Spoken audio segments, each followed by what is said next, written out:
Hi guys, today I wanted to talk about my Samsung T7.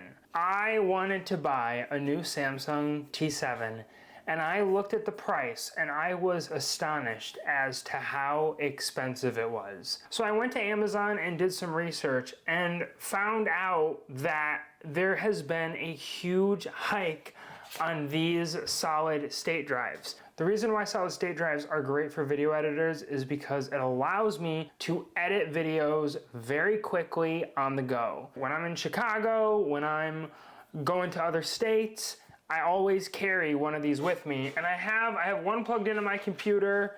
I have three in total. So I have these two and then one plugged into my computer. These are 4 terabytes. Last year, this cost me, I think, 230 bucks each. I'm looking at the price, it's $700. The same product is $700. I'm like, this is insane. And then I saw on Amazon, I had a price history button. I looked just because I was curious, and I was right. Look at the price change in a year. In July, it was like around $230 to $250. Now, it's like $650 to $700. It's insane. Why are these silly little drives so expensive?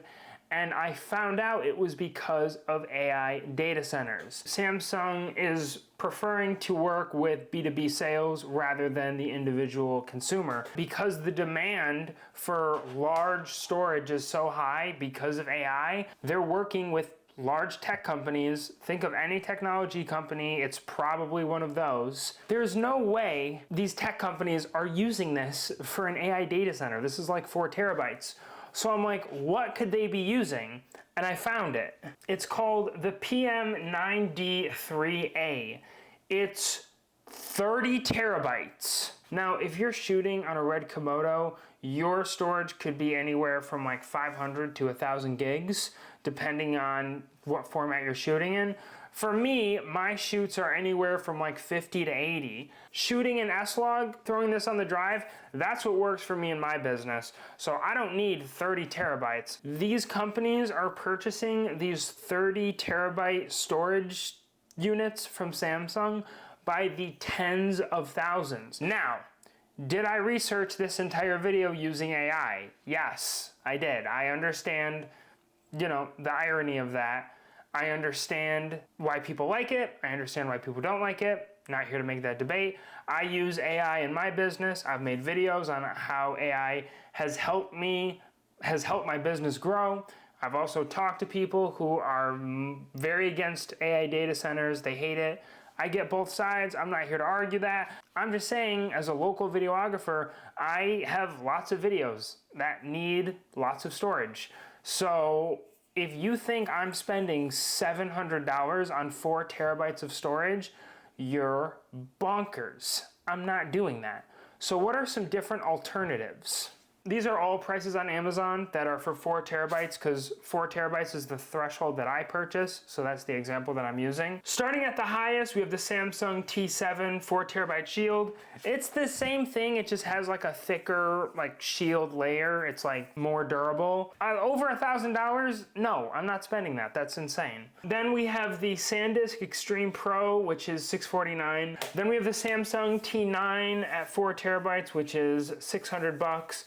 The Crucial X10 Pro, which is $524. I haven't heard of Crucial X10. Based on what I saw, the ratings were pretty good, but I don't know much about it, and I've never used it before, so I can't recommend it. The SanDisk Extreme V2 4 terabyte, I use SanDisk for all of my SD cards. It's a very reliable company. For $479, I'd like to get something a lot lower than that, but if $479 is what you're offering, then that's what I'll take. Maybe I'm not pronouncing this right, but I've seen these orange and silver solid state drives everywhere on the internet. Lossy Rugged Mini solid state drives. A lot of people say that this is the gold standard. I think it is for photo editors because photo editors don't need a lot of speed. I'm editing off of Mac, and when plugging one of these into my MacBook, Apple's Thunderbolt does not natively support those types of solid state drives. Correct me if I'm wrong, but that's what I got from my research. So that's not a path forward that I'm going to go into. But then I'm thinking to myself, and I'm like, wait a minute, I don't need all of my footage to be on these super fast, sleek hard drives, I can just get a different external drive that's 16 terabytes that's a lot slower for less money. If you're looking for an external hard drive that is reliable and one that I've used, I would recommend the Western Digital 16 terabyte external hard drive. I've used it before. It's slow, but it can hold 16 terabytes, and all three of these combined is less than 16 terabytes. So I don't know why I thought that it would be smart. I really shouldn't have three of these. I should have one of these and one of those. Last year, this only cost me like 200 bucks, and it was fast. And I was like, let's just do it. Let's just get it. So going forward, I'll definitely get the 16 terabyte external hard drive for like 540 bucks, whatever.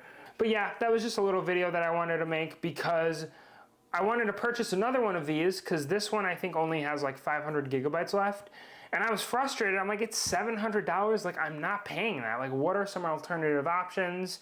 And that was the research that I came up with. So if you guys have any insight or any tips and tricks for me, please, please, please, I love when my community leaves comments in the description below telling me on what I could do better, what I could learn from.